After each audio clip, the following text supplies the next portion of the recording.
Hello అండి, నమస్తే. అందరూ బాగున్నారా? సండే వచ్చింది, మీ ఇంట్లో ఏం స్పెషల్ చేశారు? మన ఛానల్లో కొత్తగా 5K మెంబర్స్ జాయిన్ అయ్యారు. ఇప్పుడు మన ఛానల్ 90K కి రీచ్ అయింది. కొత్తగా జాయిన్ అయిన వాళ్ళకి వెల్కమ్ టు అవర్ ఫ్యామిలీ అండి. మీ ఇంట్లో ఈ సండే ఏం స్పెషల్ చేశారో కామెంట్ చేయండి. నేనైతే మా పిల్లల కోసం మూన్ బిస్కెట్స్ ప్రిపేర్ చేస్తున్నాను. ఈ బిస్కెట్స్ చేస్తూ మన సబ్స్క్రైబర్ క్వశ్చన్ కి ఆన్సర్ చేస్తాను. మన సబ్స్క్రైబర్ క్వశ్చన్, అక్క న్యూజిలాండ్ లో జాబ్ ఎలా అప్లై చేసుకోవాలి? హాయ్ రమ గారు, న్యూజిలాండ్ లో జాబ్ అప్లై చేసుకోవాలంటే నాకు తెలిసినవి 5 వేస్ ఉన్నాయి. First the seek, www.seek.co.nz. ఈ వెబ్సైట్ ఒకసారి ఓపెన్ చేసి చూడండి. కరెంట్ అవైలబుల్ జాబ్ ఓపెనింగ్స్ అన్ని కూడా ఇందులో ఉంటాయి. మనకి ఇండియాలో నౌకరీ అనేది జాబ్ పోర్టల్ కదా, అలానే ఇక్కడ seek.co.nz అనేది కూడా ఒక జాబ్ పోర్టల్ అనమాట. అలానే సెకండ్ ది ట్రేడ్ మీ, ఇందులో కూడా మనం జాబ్ ఓపెనింగ్స్ చూడొచ్చు న్యూజిలాండ్ లో. Third the LinkedIn, fourth the indeed, అది మీకు తెలిసే ఉంటది. And last but not least network అండి. నెట్వర్క్ అంటే స్కిల్ కాదు, మన ఫ్రెండ్స్ తాలూకా ఫ్రెండ్స్, లేకపోతే మన కొలీగ్స్ తాలూకా కజిన్స్ ఫ్రెండ్స్, మన కొలీగ్స్ తాలూకా కొలీగ్స్, అలా మనకి ఎంత మంచి నెట్వర్క్ ఉంటే అంత బాగా హెల్ప్ అవుతుంది నెట్వర్క్ అనేది జాబ్ విషయంలో. న్యూజిలాండ్ లోనే కాదు, ఇండియాలో ఉన్నా కూడా నెట్వర్క్ బిల్డ్ చేసుకోవడం చాలా ఇంపార్టెంట్ అందరికి. మనం ఏం చేస్తామంటే, మన పాత కంపెనీలో జాబ్ మానేసిన తర్వాత మేనేజర్స్ తో కానీ కొలీగ్స్ తో కానీ అసలు కాంటాక్ట్ లో ఉండరు కొంతమంది. కొత్త కంపెనీకి వెళ్ళిపోయాం కాబట్టి కొత్త మేనేజర్స్, కొత్త కొలీగ్స్ తోని, కొత్త వర్క్ తోని బిజీగా అయిపోతాము. కానీ అలా కాదండి, సిచ్యువేషన్స్ అనేవి ఎట్ నుంచి ఎలా వస్తాయో తెలియదు. ఎప్పుడు ఒకేలా ఉండదు, అప్ అండ్ డౌన్స్ ఉంటాయి. మన పాత కొలీగ్స్ ని కట్ చేసేయడం అలాంటివి చేయకూడదు.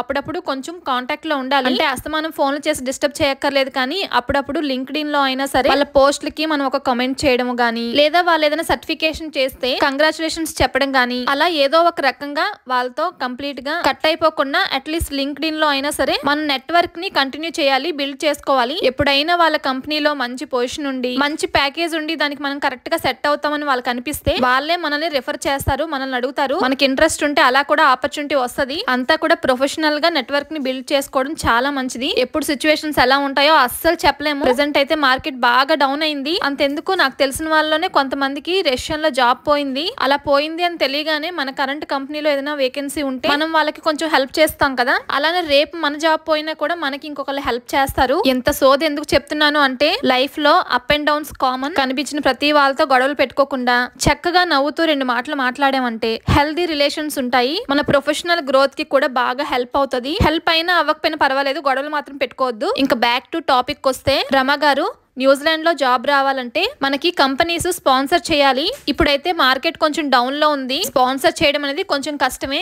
ఫస్ట్ వీళ్ళు లోకల్స్ ని ఎక్కువగా ప్రిఫర్ చేస్తారు. మన దగ్గర ఇంకా మంచి స్కిల్స్ ఉన్నాయి, ఇక్కడ లోకల్స్ కూడా దొరకట్లేదు, ఆ స్కిల్స్ కి అనుకుంటేనే మనకి స్పాన్సర్ చేస్తారు. నేను చెప్పిన ఈ జాబ్ పోర్టల్స్ ఉన్నాయి కదా, seek and trade me, open చేసి మీకు సెట్ అయ్యే జాబ్స్ ఏమున్నాయో చూసుకోండి. మంచిగా ఒక CV ప్రిపేర్ చేయండి మీది. ఇక్కడ CVకి మన ఇండియాలో CVకి కొంచెం తేడా ఉంటది. ఇక్కడ CVతో పాటు ఒక కవర్ లెటర్ కూడా ఇవ్వాలి. ఆ కవర్ లెటర్ లో ఏముండాలంటే, ఆ లెటర్ చూస్తే చాలు మనం ఏంటి, మన స్కిల్స్ ఏంటి, మన బ్యాక్గ్రౌండ్ ఏంటి, మన ప్యాషన్ ఏంటి, అన్ని వాళ్ళకి అర్థమైపోవాలి. నెట్ లో చూడండి న్యూజిలాండ్ లో శాంపిల్ CVs ఎలా ఉంటాయో ఒకసారి మీకే అర్థం అవుతుంది. ఇప్పుడు ఈ వీడియో చూస్తున్న వాళ్ళలో మీలో ఎవరికైనా ఇంకో కొంచెం డీటెయిల్స్ తెలిస్తే గనక కామెంట్ చేయండి. రమ గారు తెలుసుకుంటారు, నేను కూడా తెలుసుకుంటాను. మన సబ్స్క్రైబర్స్ అందరికి యూజ్ అవుతుంది. మన లైఫ్ లో మనం హ్యాపీగా ఉండాలన్నా, మన ఫ్యామిలీ హ్యాపీగా ఉంచాలన్నా మనకు జాబ్ చాలా అవసరం. అలా ఒక మంచి జాబ్ కోసం చూస్తున్న వాళ్ళకి మనమే హెల్ప్ చేయాలి, మనలో మనమే హెల్ప్ చేసుకుంటూ ఉండాలి. సో రమ గారు, మీకు ఇంకేమైనా క్వశ్చన్స్ ఉంటే కామెంట్ చేయండి. మొత్తానికి మూన్ బిస్కెట్స్ అయితే ప్రిపేర్ చేశాను. లాస్ట్ టైం నువ్వులుండలు చేశాను, అప్పుడు ఒక క్వశ్చన్ అడిగాను మన సబ్స్క్రైబర్స్ ని, ఆ నువ్వులుండ కాస్ట్ ప్రెసెంట్ ఎంత ఉంది అని.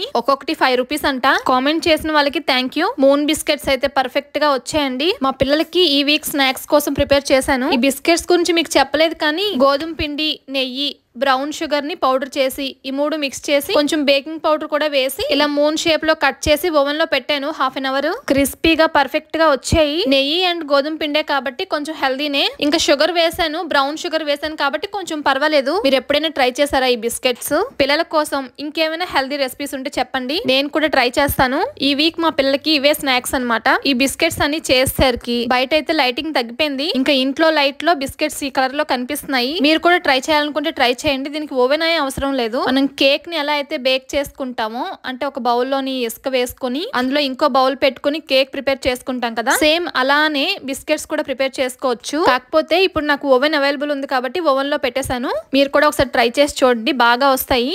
టేస్ట్ కూడా చూసాను, చాలా బాగున్నాయి. ఈ బిస్కెట్స్ ని నేను ఒక్కదానే చేయలేదు, నేను మా పాప మా బాబు ముగ్గురం కలిపి చేసాము. అందుకే ఎంత బాగున్నాయి. ఎందుకంటే వాళ్ళిద్దరు చేతులు పడిపోతే ఇంత టేస్ట్ రావు మాకు. సో మీ ఇంట్లో కూడా పిల్లలు ఉంటారు కదా, వాళ్ళని కూడా కొంచెం చేతులు వేసి చేయమని చెప్పండి. అదండి ఈ రోజు వీడియో. సో ఈ కంటైనర్ లో అన్ని బిస్కెట్స్ పెట్టేసి దాస్తున్నాను అనమాట. మీరు మన ఛానల్ ని ఫస్ట్ టైం చూస్తున్నట్లయితే తప్పకుండా సబ్స్క్రైబ్ చేసుకోండి. వీడియో నచ్చితే లైక్ చేయండి. మీరు ఏదైనా చెప్పాలనుకున్నా, అడగాలనుకున్నా కామెంట్ చేయండి. ఇంకో మంచి వీడియోతో మళ్ళీ కలుద్దాము. ఉంటాను.